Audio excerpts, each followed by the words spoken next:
Madame la ministre, bonsoir, parce que maintenant on est en soirée. Vous êtes venu à Londres pour voir les sportifs, mais plus exactement, qu'est-ce qui vous a motivé à venir? Ben, figurez-vous qu'au début, je suis venue parce que je représentais le gouvernement.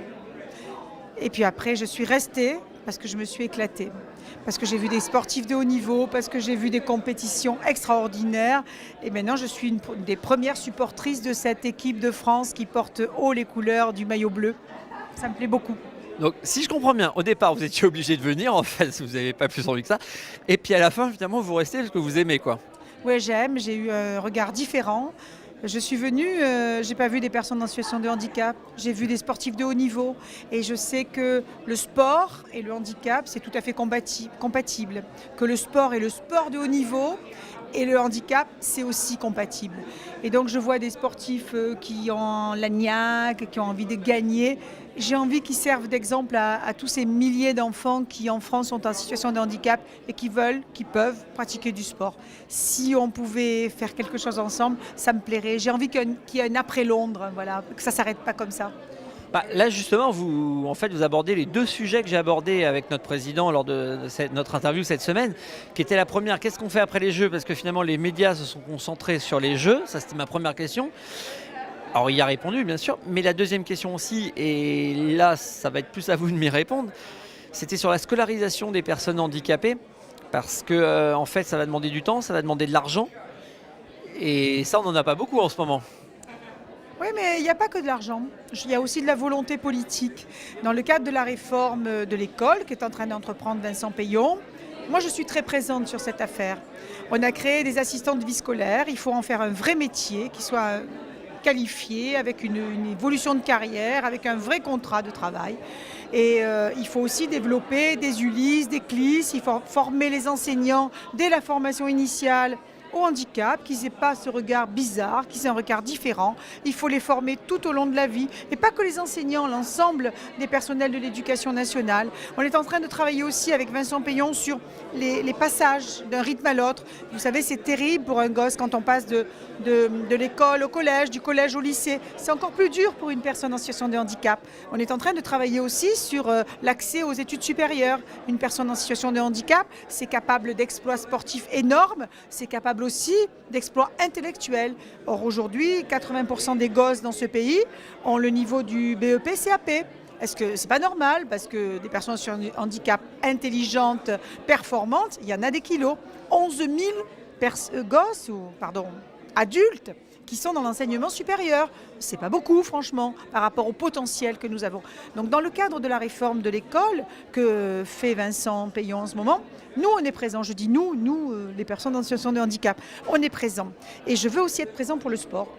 Et ça, il faut qu'on innove, il faut que je le fasse avec d'autres, parce que c'est transversal, le handicap. Je veux travailler avec Valérie Fournéron sur le sport, avec Kader Arif qui s'occupe des anciens combattants, parce que l'armée, ça peut nous aider. Il y a des structures, il y a des moyens. Je veux travailler avec Vincent Payon pour l'école.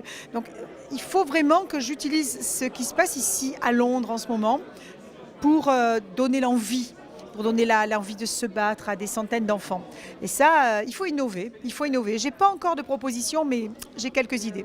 C'est ce que j'allais vous dire, parce que Valérie, effectivement, Fournéron nous disait sur notre antenne que globalement vous travaillez ensemble, donc ça vous avez le même discours, ça c'est bon, c'est réglé, mais pour l'instant j'ai un peu de mal, alors vous allez me dire on vient d'arriver, mais j'ai un peu de mal pour l'instant à avoir les vraies propositions. Sur l'école, vous n'avez pas de mal, je viens de vous le dire, hein, j'ai ciblé des choses précises et ça sera à l'intérieur de la réforme de l'école. Sur le sport, vous aurez moins de mal dans quelques temps. On a beaucoup commencé à travailler sur l'école. On est en train de faire un état des lieux de tous ces enfants qui sont en situation de handicap et qui pourraient avoir accès au sport. Pourquoi ne l'ont-ils pas accès au sport? On est en train de faire cette étude, peut-être parce que les parents les surprotègent, peut-être parce qu'on ne leur donne pas l'accessibilité qu'il faut. On est en train de travailler avec l'éducation nationale et ça, on va avancer. On doit travailler, c'est une promesse du candidat François Hollande, sur l'accessibilité des clubs de sport au quotidien, ceux de proximité dans la rue. Là, il faut que je vois quelle est la façon comment ils sont accessibles, comment ils ne le sont pas, comment faire progresser les choses. Et puis après, ce sur quoi on n'a pas encore travaillé, c'est le regard. Quel regard différent sur la société, de la société sur le handicap. Ça prendra du temps. Ce n'est pas une volonté politique, ça ne se fait pas par une loi. Mais ça, on n'a pas encore travaillé suffisamment parce que je pense que ce qui se passe ici peut nous donner des idées. Et oui, on va se servir des athlètes pour dire aux Français, regardez, ce pays est en retard. On peut avoir une autre vision des choses. Et je vous garantis que j'ai compris depuis que je suis ici que le handicap, c'est difficile pour ceux qui l'ont surmonté. Ils ont quelquefois se sont battus avec leurs propres difficultés, avec leur corps qui les fait souffrir. Et le handicap, il est dans la tête des valides aussi, dans le regard des valides. Et c'est sur ça qu'on doit innover, on doit s'inspirer un peu des Anglais sur cette question. Oui, je n'ai pas de proposition aujourd'hui à vous faire sur ces questions, parce que ça sera long, mais j'en ferai des propositions. Je ne compte pas laisser retomber l'effet Londres, pas du tout. Bon, ça j'ai bien entendu, je ne vais pas vous harceler là-dessus, on viendra vous harceler à une Ségur, il n'y a pas de souci. C'est répréhensible le harcèlement. Hein. Oui, mais on le fait très bien nous, le harcèlement sur ces sujets-là. Par contre, vous avez cité un mot qui est accessibilité. Alors là, on n'est carrément pas bien en fait sur l'accessibilité. Il y a 2015 qui arrive à grands pas, on voit bien qu'il y a plein de choses, y compris dans la fonction publique, mais pas que, qui sont absolument pas prêts. Comment on va aborder cette problématique de 2015, parce que là on n'y est plus quoi. D'abord en étant ferme sur les objectifs et franc sur ce qui se passe actuellement. La loi de 2005, c'est une grande et belle loi de la République, accessibilité universelle au 1er janvier 2015. On a fait cette loi, elle a été portée par de nombreuses associations, elle a été vraiment mise en avant, mais il n'y a pas eu de direction. On n'a pas suivi, il n'y a pas eu de management de cette loi. On n'a pas demandé un calendrier précis, on n'a pas demandé des objectifs. Et aujourd'hui, on est en train de se rendre compte que ça va être très difficile. Il y a même un rapport qui a été commandé par le gouvernement précédent, et je ne me défile pas sur le gouvernement précédent, la République doit avoir une continuité. Il y a un rapport qui a été demandé à l'IGAS, qui a été demandé il y a 1 an, et qui a été gardé sous le coude. Dans la réalité de la situation est terrible.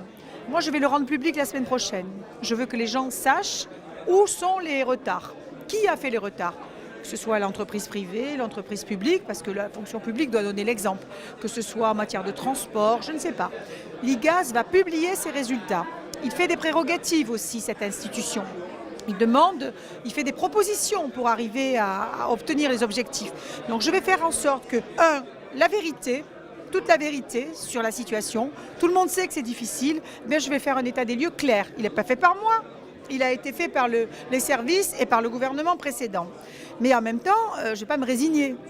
Et donc, je vais voir comment mettre des calendriers en place, avoir des priorités, sans casser la date, sans la reporter à des calendes grecques, parce qu'elle est attendue, et puis une loi, ça se respecte. Je veux voir comment on y arrive, comment on y parvient. Et là, j'ai besoin qu'on travaille avec les parlementaires. Donc, je ferai des propositions la semaine prochaine.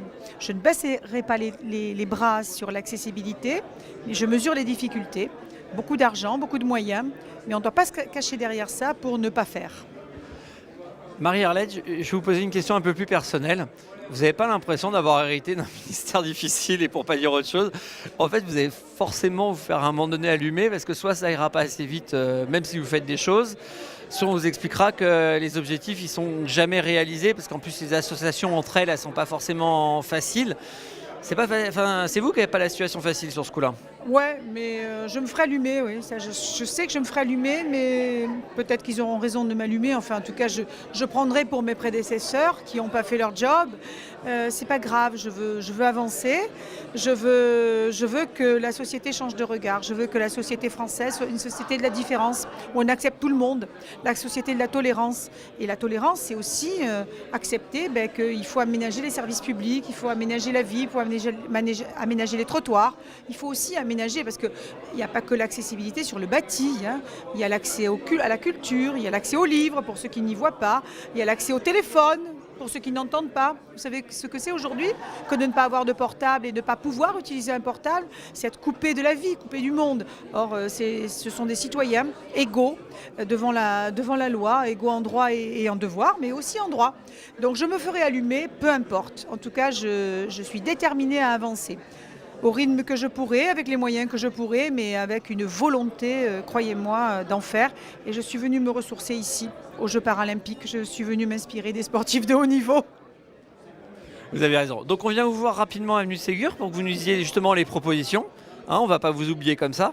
Et puis quand vous en aurez assez de nous voir, vous nous le direz. Non, j'en aurai pas assez. Si vous me... Oui, effectivement, si ça me fatigue, je vous le dirai. Mais je pense que vous et moi, on peut travailler ensemble. C'est pas grave si vous me titillez un peu. Il faut ça. Il faut ça pour avancer. Les politiques, on a besoin d'être cohérents, d'avoir une ligne de conduite. Mais aussi, on a besoin d'être titillés. Mais ne m'agacez pas trop, pitié. Vous inquiétez pas, vos prédécesseurs s'y sont très bien faits, ils nous titillaient aussi. Donc au final, on s'est tous bien entendus. À très bientôt alors du coup, avenue du Ségur ou ailleurs. Merci. Merci.